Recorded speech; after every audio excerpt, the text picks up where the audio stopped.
How can the same motorcycle, the exact same motorcycle, no different parts, have two different dyno numbers on two different machines? Well, I'm going to show you an exact example of that today and explain why those top numbers you see on that dyno really don't mean all that much. A while back, I did a video and talked about how horsepower and torque don't really matter, because if you don't have the right suspension, like say Legend suspension or something similar, or you don't have the right ergonomics to ride your bike long distance, these things can overpower horsepower and torque. Everybody brags about this horsepower and torque number they got on a dyno machine, but the reality is, without proper suspension, where are you using that power? I guarantee it's not in the corners. But today we're actually talking about the dyno itself and how the number you have on that little piece of paper that you bragged to all your friends about really doesn't matter all that much. And I'm going to explain why. There's reasons for this. There's a lot of logical answers. Yes, dynos are a wonderful thing to learn how to grow your motorcycle, how to perform,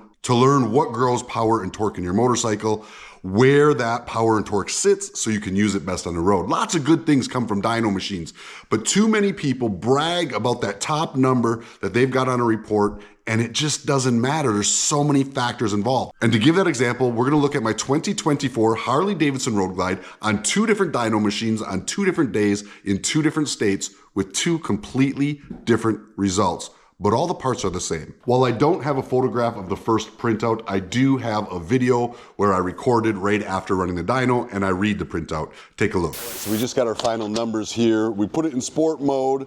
Keep in mind the humidity is high and it's pretty warm out. And when I filled up last time, I have to admit, this is embarrassing to admit right now, but I did put 89 octane fuel in it when I filled up last time, just full disclosure. But our power is 113.45 and our max torque is 128.91. Now, less than 2 weeks later, I ran it again on a completely different dyno and I got this turnout. Max horsepower, 120 horsepower at 5.65 RPM. Max torque, 137.75 at just over 3,000 RPM. So why such a big difference on the exact same bike with the exact same parts?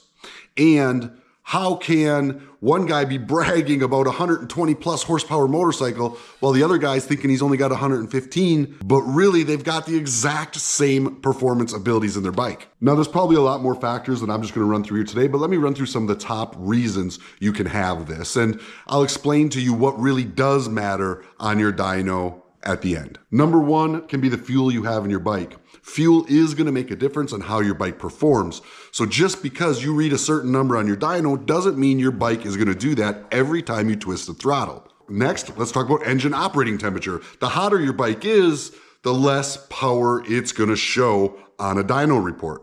Then you've got your operator, who's actually running this report, and are they doing it 100% correctly? But the exact same operator will probably end up with two different numbers run on two different machines. The actual name brand of that dyno machine does make a difference. Different machines read differently. Of course, elevation can be a factor, right? Like, where are you located in the country? What's the humidity like? What's happening in the environment during this dyno test? These things can make a big difference on your numbers and how they turn out. In the end, there's a lot of variables that will affect your motorcycle's horsepower and torque readout on a dyno machine. And this is why you've never seen me do videos where like we compare which pipe's the best and we run a bunch of pipes against each other, or which cam is producing the most power, because unless you're doing them all on the exact same bike, on the exact same temperature operating engine, with the exact same operator, on the exact same dyno, on the exact same day with the exact same temperature outside and humidity level,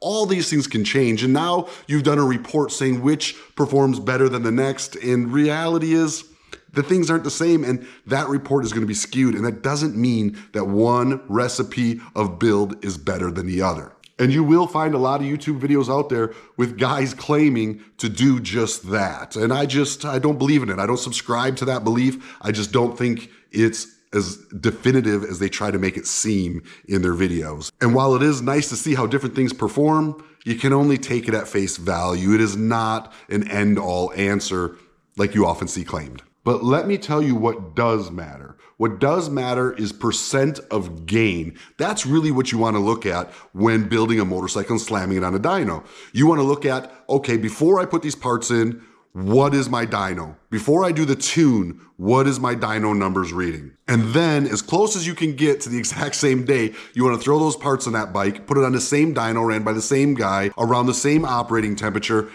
and see what you get. That percent of gain is really all that matters on a dyno. How much did we increase it by percent? The actual number itself, it's gonna vary. With that said, I've got a recipe that I like to use. I like to use the D&D 2-in-1 exhaust. I like to use the Thunder Max tuner. I like to use Redshift cams. These are the things I use to grow horsepower in my motorcycle that has shown me the best performance increase and still keep my bike reliable and running good where I can tour it across country because, well, that's what I'm all about. Touring my bike across country, keeping it as reliable as possible, and enjoying those miles and the experiences and the culture. In the end, that top number, the fact that my 2024 Road Glide 117 non-Screaming Eagles reading 120 horsepower, which is more than what a lot of stage 2 and 3 Screaming Eagle motorcycles are putting out with the bigger engine, that number really doesn't matter. What does matter is the percent of gain. And I hope I made that clear here today. So y'all don't get fixated on that big number up top because it means squat. What really matters is how much faster is your bike after its improvements than it was before. Did I forget some things? I'm sure I did. Let me know about them down in the comments below, and we'll see y'all on the next adventure.